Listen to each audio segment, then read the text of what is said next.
What is up, everybody, and welcome to our post-game show for the Celtics and the Sixers. Listen, what a game. What a game for the Sixers tonight. Let me have 1 second. Dibs, take over for 1 second. Sorry. The Sixers took down the Celtics 117-109, moved to 10-5, 8-1 at home. I believe the number one team in the Eastern Conference. This is our post-game show. We're going to be reacting, talking about our top takeaways, players of the game, what it means moving forward, and grades. Joining us today, of course, is my man, Justin. You know him on Twitter at J_Persichetti. What's going on, Justin? Listen. What a game for the Sixers tonight. I mean, listen, there was adversity, and we were not shooting well at the beginning of the game. Yep. Ben Simmons, obviously a shaky night tonight, but Joel Embiid showing up. That's key right here. Period. What about you, Tiago? Follow my man Tiago on Twitter at Tscabia. What's going on, man? Thanks, Chris. I could live with a lot of Boston Sixers games like this for the next 3 to 4 years for sure. This was an absolutely phenomenal basketball game throughout the entire game. I thought that Boston brought their absolute A game tonight. There's no question about it. They were hitting all types of shots, man. Marcus Smart, Jaylen Brown, you name it, Daniel Theis. They brought it, man. So give them a lot of credit. But the Sixers have the league's MVP right now, and that makes a difference in the long run. So, I mean, can we talk about the fact that the Celtics were shooting like 50% at one point during the game, and they ended the game shooting 33% from three? I mean, when it got nut crunching time, the Sixers defense, they tightened the bolts a little bit, and we can talk about that in detail. But I thought that the Sixers, man, they competed it the way you want a team like to compete against a very, very good Boston team. So I was excited, man. This is a great win for the Sixers. Really good win, even though no Jason Tatum, no Seth Curry on our end. But really, this was the Joel Embiid game. Joel Embiid had 42 points, 10 boards, 2 steals, a block. He was a plus 15, 12 of 19 from the field. But the main take here was the amount of free throws that Joel Embiid was able to at the line. 17 of 21. I want to look at the quick stats here. The Sixers had they were 36 of 35 from the free throw line in this game. And joining us today is my man Jason over at the Wells Fargo Center. Call him at J. Blevins NBA. Jason, what's up, Jay? What's up, man? What's up, guys? How you doing? Good win. Yep. I just got done talking about Joel Embiid, his ability to just eat at the free throw line, the Sixers' ability to just really dominate at the free throw line. That was one of the major differences in this game. I don't know how long we have you, Jason. What was one of your takeaways of this game? 42 points on, I think, 17 shot attempts. Might be 18. Might have been one I missed at the end, but 17. You're right. Yeah, that's just an incredible efficiency, and it's backbreaking. I think he nearly fouled out both Celtics centers. I think he put 5 fouls on each one of them. He also, I think Theis had a really good game because of the dribble penetration of Kemba Walker, forcing Embiid to come help, which opened up a lot of easy stuff for Theis. But I mean, just a dominant MVP type performance. And speaking of the MVP type performance, look at that MVP type performance brings us into the conference now. Sixers officially the head of the Eastern Conference after getting this W. Now 10-5 on the year, putting the Celtics at 8-5. Hopefully, putting the Celtics at 8-6 and extending that lead in the conference on Friday. Love to see it. Justin, what was one of your takeaways? I mean, I think the biggest takeaway you can see is that defensive push we had at the end of the game today. Consistently throughout the game, our offense was spotty.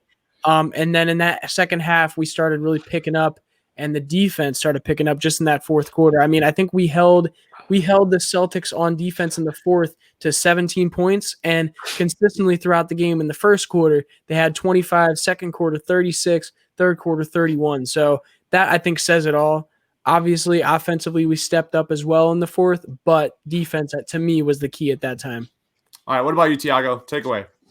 Yeah, so I think Justin touched on a very interesting point because through the first, 3 quarters or so, I thought that the Sixers defense was struggling a lot to what Jason was saying, to contain dribble penetration, keep Kemba under wraps, keep Marcus Smart under wraps.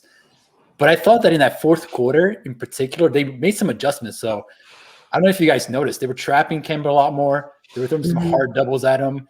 And that started to create a lot of issues for Boston. So I think Kemba ended up with 3 turnovers in the fourth quarter. He might have had a couple of shots, but outside of that, like he went silent for that final period. And I thought that was an interesting adjustment by Doc to say, okay, listen, we got to put an end to this dribble penetration because it was going to be the death of the Sixers tonight. So I thought that defensively that adjustment was key. And the other thing was, Ben had 5 fouls in the third quarter. So you're asking now Matisse and you're asking Danny Green to really step up and carry the defensive load. And I thought that both of them perhaps didn't contribute as much offensively as you would like. I know that Danny hit a big shot at the end, but they stepped out in the fourth quarter and they carry a lot of the load that Ben usually does in crunch time. So those 2 guys deserve a lot of credit because they played really well down the stretch. Another takeaway I had coming into this game, actually in the pregame show, was limiting the turnovers. You look at last game versus Memphis, the Sixers turnover percentage was 18.3. When you look at this starting lineup on the Sixers, they have a crazy amount of turnovers when they lose. 15 versus Cleveland, 19 versus the Nets. They had 16 turnovers on the starting lineup versus Memphis. Tonight, only 5 turnovers from the Sixers starting lineup. Exactly what you want to see. What was it? Like Ben had a crazy 36% turnover percentage. He had 3 tonight and 8 assists. That's what you want to see. Jason, any other takeaways from this game? You're muted, bro. Sorry. I think we started to see the transition of Ben Simmons into playing off ball at times. And,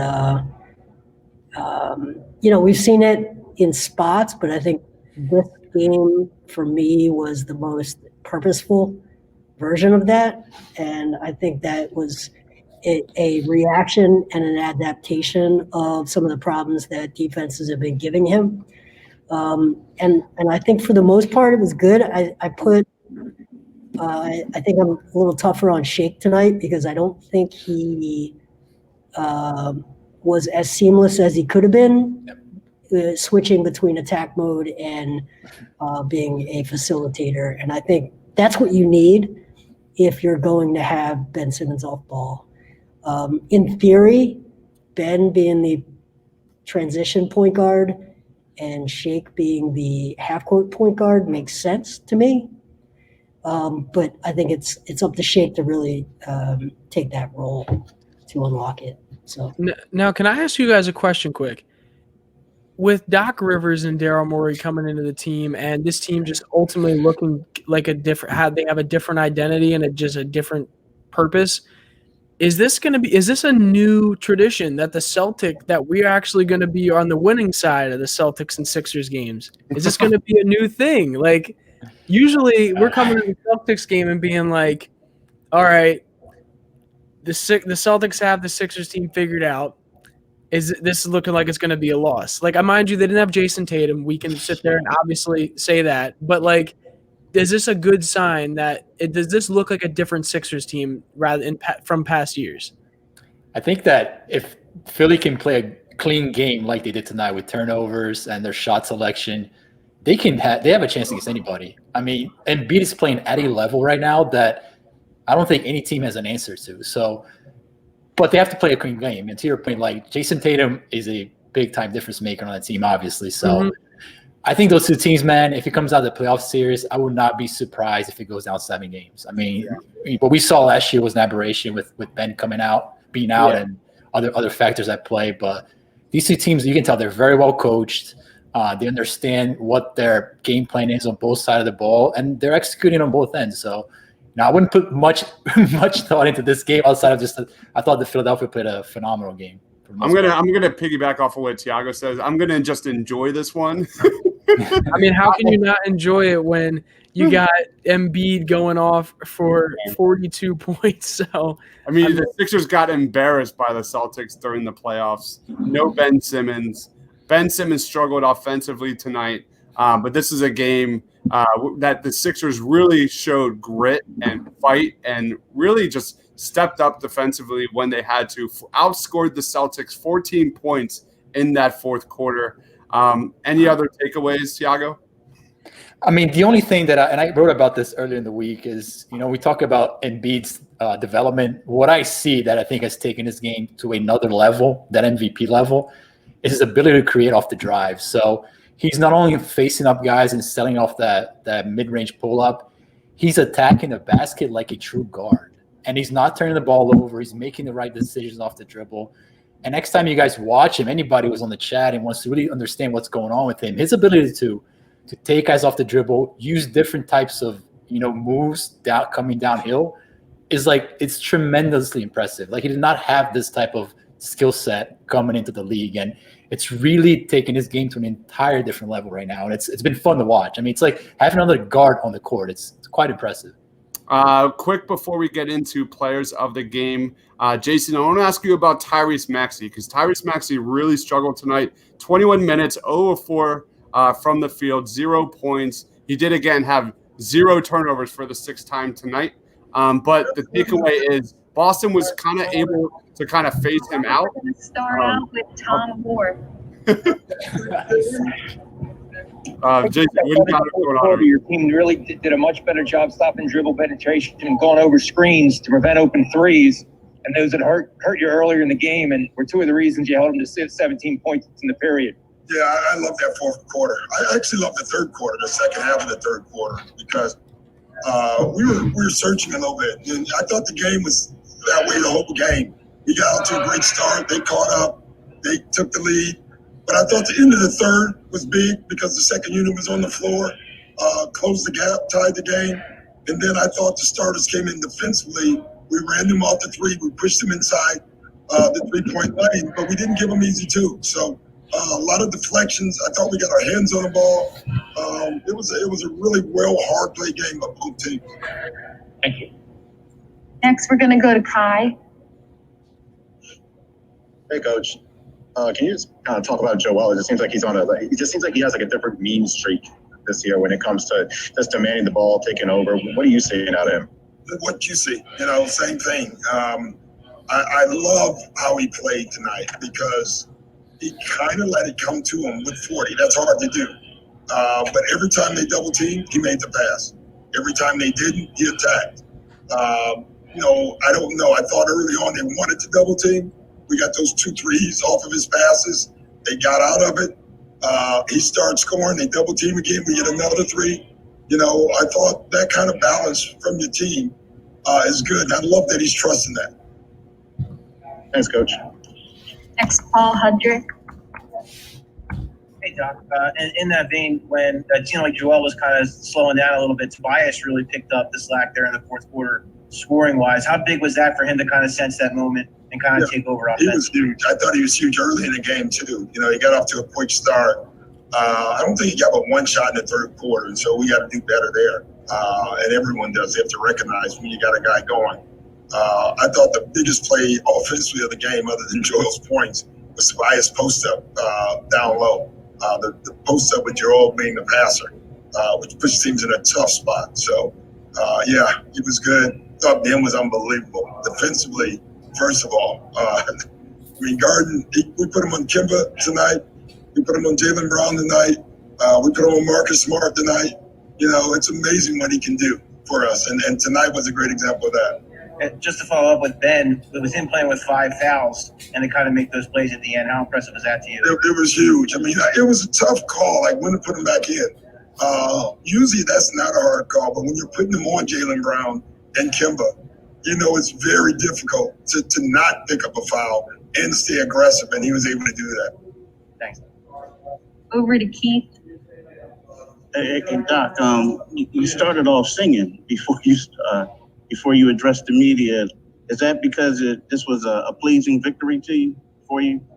No, it was because I was just watching a performance by Demi Lovato singing "A Lovely Day" to Joe Biden, and so my granddaughter loves that song, so it's stuck in my head. Oh, I thought they had you singing. You were so happy to perform. Early to sing out the games. So let me ask you this, Doc. Like when you look at the Celtics, right? Last time the Sixers played the Celtics in the playoffs, it led to them making roster moves, coaching hires, and new front office people. When you look at this game, I know that you didn't have Seth, and I know they didn't have Jason Tatum, but what does this say about your team, the way they performed for you today? It says a lot. I mean, listen, Boston's a top-tier team, and they're extremely well coached.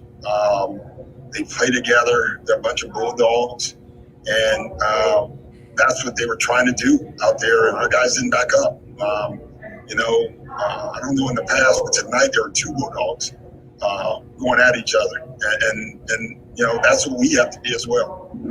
All right, thanks, Doc.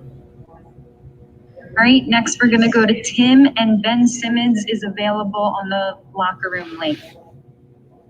Hey, Doc. You talked at least either during training camp or in the early part of the season about you don't really know what it's like to coach guys until you have them on your team. I was curious, after you've been around Joel now for a month or so, what has surprised you the most about him, and are you surprised at all with the level that he's been able to play out so far this year?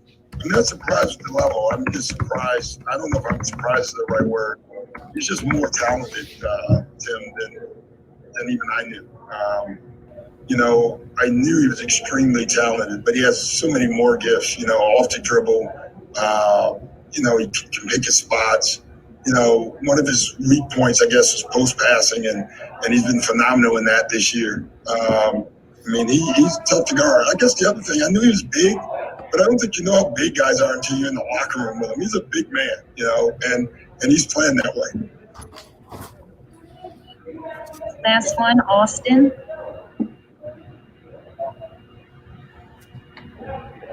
Hey, Doc. So tonight was your first night on this side of the Celtics-Sixers rivalry. Yeah. I feel like, they had that. They fought back to get back into this game and win on the stretch. Did you feel like you learned something new about your players tonight? Yeah, we have to have some mental toughness down the stretch. But if you look also at some of our games, we've won 2 or 3 games already that way this year. And that tells you that this team has an ability to dig deep, even when things aren't going well for them. It's interesting. I thought about that walking off. I said, I'm so used to being on the Boston side in the Boston Philly.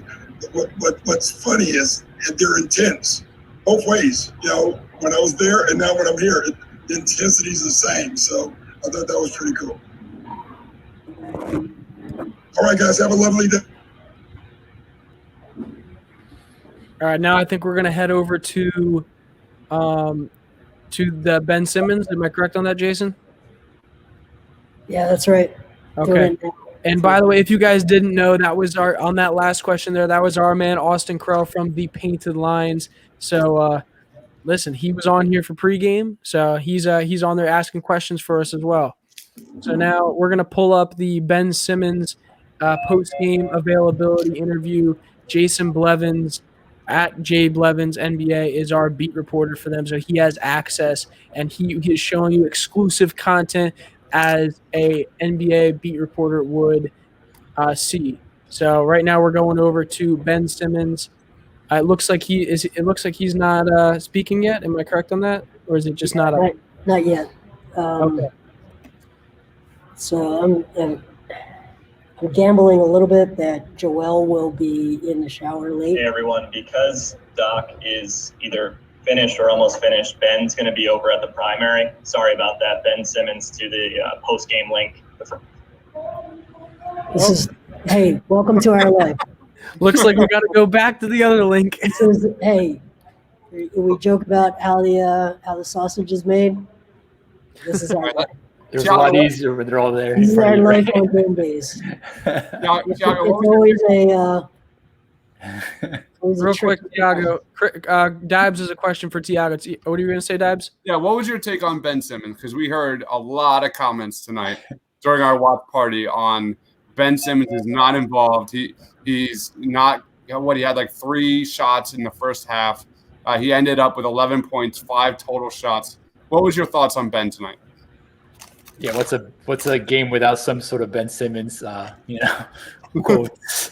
I thought that defensively was one of his best games he played all year. I thought that he was asked to do a lot. I think you guys heard Doc say, he was asked to defend Jaylen Brown, Marcus Smart, pretty much anybody who Boston threw at him. So I thought defensively he was phenomenal. And I think what Jason said earlier, he's asking to do a lot more off ball, which means a lot more screening, a lot more rolling. So it's going to have less of a impact on the score sheet for Ben Simmons. But the same struggles that we've seen so far from him continue, which is, finishing around the rim, drawing contact, making free throws. So is that going to change this year at a, high level? I'm not sure, but, it's not all bad with Ben. Focus on things he does off the ball and specifically focus on what he does defensively. And I thought that today he was one of the better players on the court. I don't think he had a pick 6 tonight, which I think is the key. I will say he definitely had noticeably a lot of deflections and a lot of strips on people. Just not all of them ended up going down the other end of the court. He did have some that ended up going out of bounds that I thought were still. I mean, he didn't turn the ball over. I just got word Tobias is actually going to be here, not Ben. So it's looking like Tobias may be the guy we get.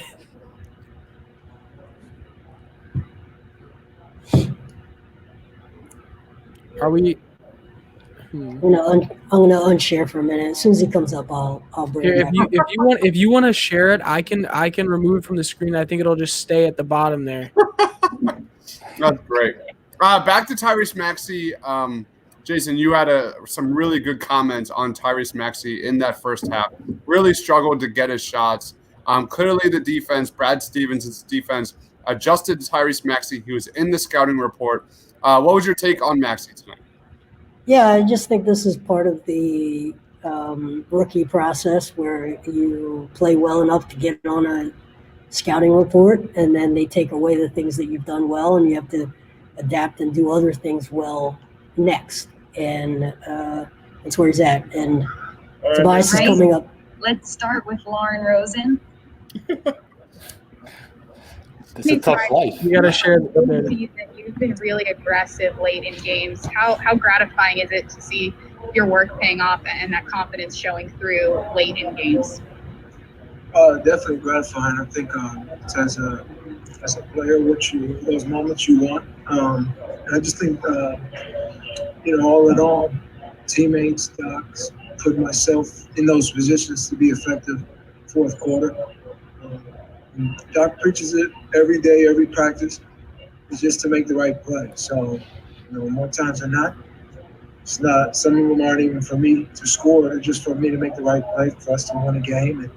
And everybody has been doing that tonight in this game. I thought fourth quarter game, and we all pulled for one another. Just made the right look. So that was a huge reason why we won the game. How cool is it to see Joel playing the way that he is on this sort of MVP caliber run thus far? It's not sort of. It's for sure MVP caliber. He's night after night, he controls the game, controls the paint. More than anything, defensively, he's just a force for us. His activity in pick and rolls, his presence out there is huge. So I think for sure putting on an MVP year. And one of the biggest things is that we continue to sustain it game after game, and we progress as even himself continue to progress throughout this year. But I'm happy for him because this is what he's put in. And when you win and are successful as a team, you get that type of notoriety for sure. Thank you, Tobias. All right, Kai. Hey, what's going on, T? Just to kind of piggyback off of that, it just seems like Joel is just kind of playing at playing a little more mean streak that like you don't normally see out of him. Like, are you noticing him to kind of being like stepping up as a leader and be like, hey, give me the ball, I'm going to get us some wins? Yeah, I mean, well, we know as a whole collective group that he's the guy that we can go to give us buckets and to make the right play.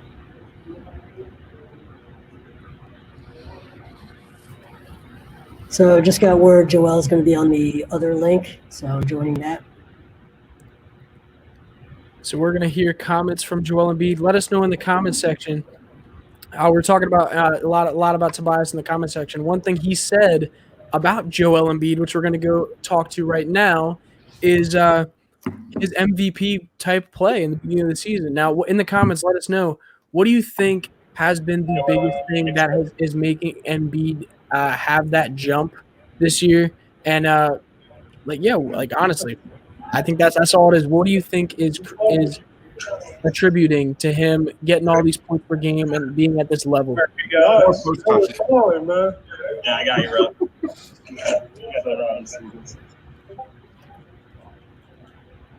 All right, we'll get started with Joel.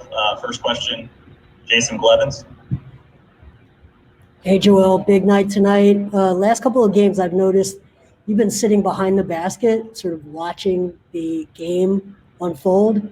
What does that perspective give you extra versus sitting on the bench?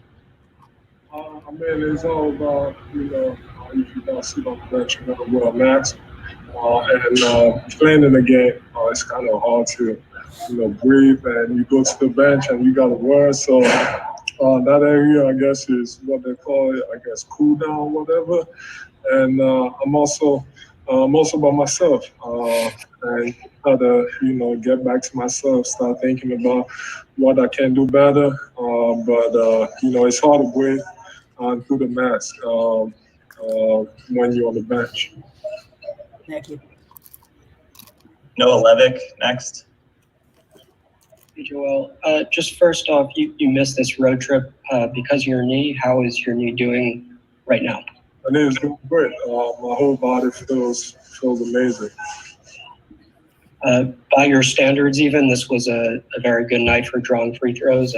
What were the keys to success there? Too many missed free throws. But as a team, we did a good job, especially at the right times. They had that run in the third quarter, and in the fourth quarter, the bench guys that came in, they gave us a spot. Tobias had a great night. Like I said, he's playing at the all-star level, as it should be, and he should be an all-star. Shake was great. 6 Man of the Year. Matisse, you can also include him on that, Defensive Player of the Year in Benniston. He's still doing a great job. Again, guarding all the team's best player, doing a great job. Mark Narducci will be next. Go ahead, Mark.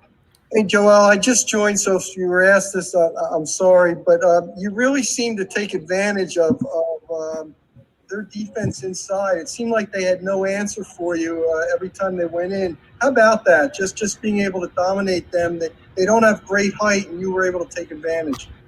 They got some pretty good players. Tristan Thompson, he's been in the league for a long time. He's won it.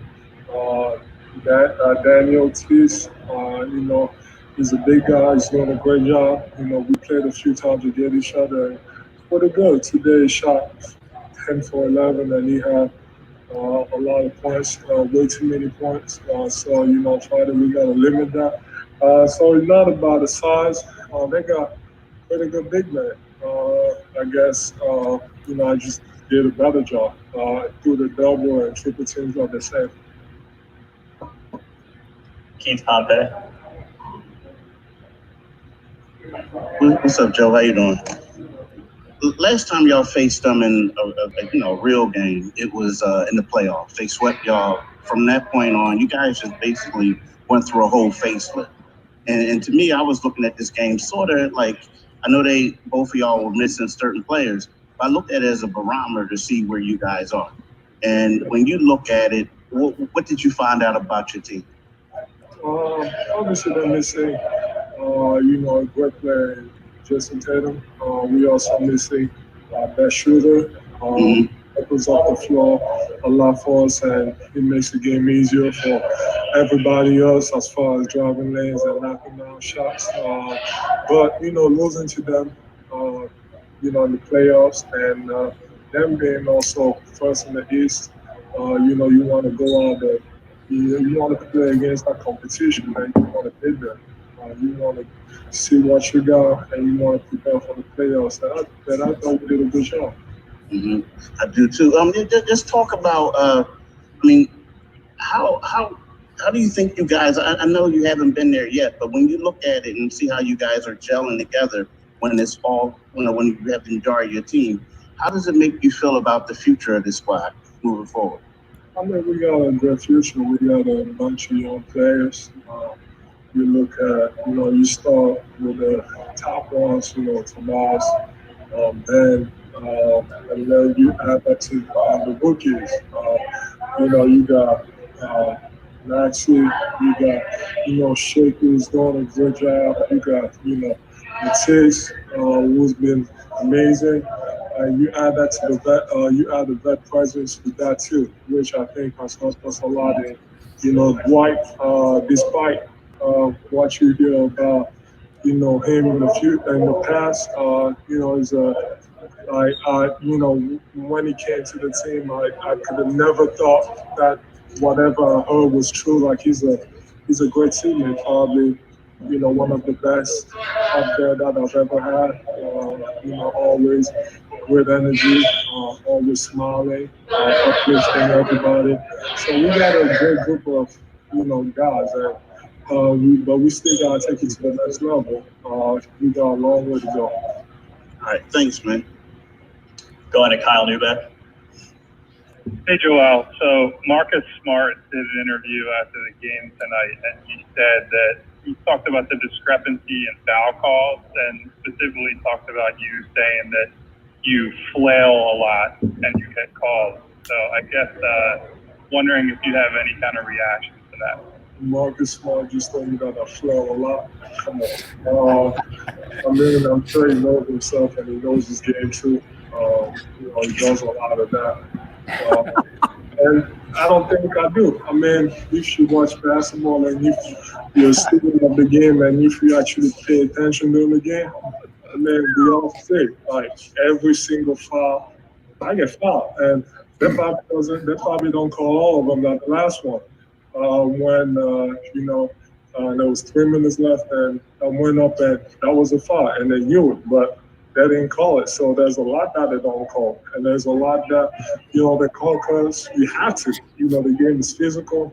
Other teams tend to try to be extra physical against me.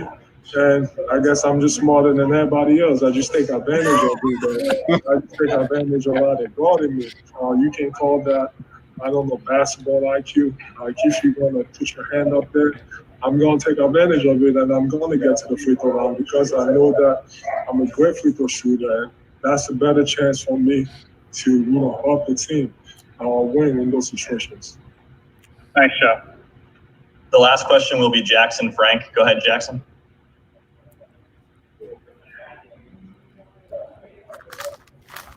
Jackson, are you there? Can you hear me now? Yes, go ahead. Okay. Hey, Joe, it seems like maybe this year offensively compared to prior years, you're getting the ball in different spots than just kind of the low post, the mid post. I'm curious what kind of freedom it gives you to catch the ball at the elbow, the free throw line, and kind of how that opens up your entire offensive game. It's hard to guard. Teams, that's the double and triple me, even more this year. Every year they keep doing the same things, and it gets harder if, I got to catch the ball on the block every single time. That's an easy place to double. And, I've been working on my game to, extend it and, also not just play like a big man and also play like a guard, being able to through traffic and, shoot fadeaways or pull up jumpers.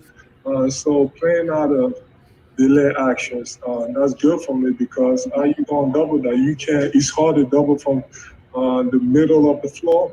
And if you double, we got way too many good shooters for me to kick it out and make the shot. So, there's a lot of freedom. I get to, be myself in that offense. It's not just about, okay, let's dump it onto Joe and let him figure it out. Let's see what he can get us. I can attack the game, especially if I know that they're doubling or triple teaming me. I can attack the way in a different style, and I'm just taking advantage of it, and he's been working well, and it's hard to go. All right, that's it. Thanks, Joel.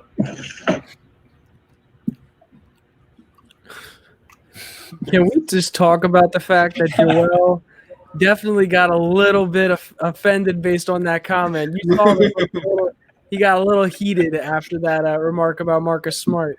Well, he's right. He gets fouled virtually every trip down the floor. So it's comical when guards who basically can't touch him will talk about big men getting too many calls because, quite frankly, big men in this league get hacked incessantly. And plus, it's also Marcus Smart. If it was anybody else, I think Joe. Well, listen, I think Marcus Smart I think that's it for tonight. But I think Marcus Smart is a guy that if he was in Philadelphia, people would, 60% of the people would absolutely love the guy. And we have constantly talked about that in the watch party today, how if Marcus Smart was a Philly guy, everyone would be drooling over him. He reminds me, who he reminds me of? Lenny Dykstra. Now, Lenny turned crazy, so everybody knows about crazy Lenny Dykstra. But as a player, he was a New York Met, won a World Series with the Mets. One of the most hated players in Philadelphia comes over to the Phillies, and that style, the same style that everyone hated, that tough as nails, everyone loved. So, to me, Marcus Smart is just Lenny Dykstra in basketball shorts. All right, so let's get. Sorry, go ahead. Go ahead, Dad. Typically, we do a player of the game. I don't think that's really necessary unless anybody else wants to bring up anything. Or we just move on to grades for tonight. Sound good? Yeah, I thought that. Is that a joke? No, I'm just joking. It's funny. Every time I'm on, you ask for who to predict player of the game. I'm like, I don't know, their best player. I'm going to stick with. All right, let's go on to team grades. How would you grade tonight's performance? Lead us off, Tiago. I would give the Sixers a strong B+. I think that this is the type of performance you want to see from your team early in the season. It's showing the improvements that we expect, right? So it's Embiid, it's protecting the basketball, it's doing the things that you really need to do to beat a well-coached, Brad Stevens team. So, I thought they checked off most of those boxes tonight, so I give them a B+. What about you, Jason? Yeah, I think B+ is right. Something tells me Boston tried a tactic, a little bit of a switch up because it's early in the season against the Sixers, where they would force Joel Embiid to beat them and take away the other options. And I think the Sixers passed that test and said, okay, you want to let Godzilla eat. Godzilla's going to destroy your city. And so I would expect Friday to see a completely different defensive approach, more consistently doubling him, more consistently slapping, daring the refs to put him at the line 21 more times. Well, let me ask you a question. Do you think that works? Because they tried that late, and I think Doc said that. It was like Joe made the right read. It was 1-2, Danny Green corner 3, game over. Yep. So it's a difficult position to be in. He did, but I just think they're going to try to run around and get him bringing the ball below his waist and doing the things that we've seen them do to him before. I think they'll go back to it. Just tonight seemed like a different. They were going to tolerate more Joel Embiid offense and try to cut off his outlets. Now with Seth Curry out there, I think it changes a lot of stuff. So I think Friday is going to be a very interesting game. Yeah, man. What about you, Justin? Let me just say one thing. I think if Tatum comes back, I wouldn't necessarily just automatically say that adds 30 points to the Celtics. I think a lot of guys got fed tonight because Tatum wasn't there playing hero ball. So that's something else to watch. Yeah. There is a ball stopping element to Tatum that I don't think plays well with like Marcus Smart and those guys. So yeah, it's a very interesting point. How would you grade the Sixers' performance, Justin? Yeah, I mean, honestly, I know you guys are sticking to that, like a B+ B range. I would honestly give them an A- just purely based on the fact that this was a game where honestly early we weren't looking at great offensively or defensively. We were committing a good amount of fouls. They were getting a lot of I mean, part of it was the Celtics were hot from three at the beginning of the game. But the fact that we were able to fight back at the end, play lockdown defense in the fourth quarter, making them only score 17 points, and then scoring 31 points ourselves, I think that itself, to me, shows a lot of potential in this team when it comes to fighting back into games and fighting back not only offensively but defensively. So ultimately, I think they get an A- just on that alone and just on Embiid's performance alone because, damn, that was MVP performance if I've ever seen one. Yes, sir. All right, let's go into final thoughts. Tiago, any final thoughts on tonight? This is we're starting to see a team that's getting back healthy. It's, Jason mentioned Seth Curry on Friday. So let's see what that looks like on Friday, man. If they string back together back-to-back performances against, Boston, I'd be very, very – I would give the first quarter of the season a strong, A- if they're able to close this out here in good fashion. So, what about you, Jason? I just love every time I see Mr. Yamasaurus. I live for that stuff. So, Mr. Yamasaurus, how many different names has he had? I don't know, but I love them all. I love all of his comments. I love Nadir. I love Marky 215. Can we call out Dunder Dude? I love everybody. And if I forgot about you, I truly do enjoy seeing these comments every night. It makes it really fun, even when I'm not necessarily looking forward to it. Once I get in and I see the interaction, it just makes it worth it. So I appreciate everyone. I'm gonna head home. I've got to drive. So thanks, Jason. All right, Justin. If you don't already know, real quick, that is Jason Blevins. He is our NBA beat reporter for the Sixers. If you want more content like the post games, let us know. Let us know in the comments of this video. And when we post the post game show, because we do separate the videos, make sure go show us some love, like the video, and comment letting us know if you want to keep seeing those post game interviews with the team. So like Jason, go follow him on Instagram at J Blevins NBA, and get exclusive content from the Sixers for his NBA beat reporting. So yeah, that's Jay Blevins right there. All right, let's wrap this up. Thank you everybody here for watching. Make sure you check us out at the Painted Lines. You can check out all of our amazing NBA content by my main man Tiago down there at T-Scabby on Twitter, at thepaintedlines.com. NBA content. My man Alston will be dropping a game review. It's probably already published. I'm not lying. So go check that out. Tiago, anything you want to plug? Yeah, I mean, I think I'm going to talk about Zion's defense this week because I watched that game last night, and it was a train wreck, man. I don't know what's going on over there, but we need to start having a Zion conversation, man. It's not looking good, so we're going to talk about that this week. Love it. What about you? Yeah, I mean, go follow me on Twitter if you like, at J_Persichetti. Listen, we're doing these watch parties every game for the Sixers and the Flyers and the Eagles as well. And I can only assume the Phillies, when they come around, we may be doing it for them as well. So just make sure if you want do not invite me for those.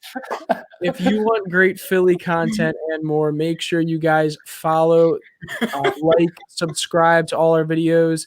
Subscribe to the channel. Make sure you like this video, guys. We have a lot. We got a lot of people in here, more than usual. So please like the video. Please stick around, subscribe, and come back for Friday. Awesome. So thank you, everybody here for commenting, watching. Please be sure to like. Please be sure to subscribe. You guys are the best. The comments were bananas all game long. Just thank you, everybody here, for Justin, for myself, for Tiago. Thanks for watching, guys. See you Friday. Go Sixers, baby. Stay awesome. Peace.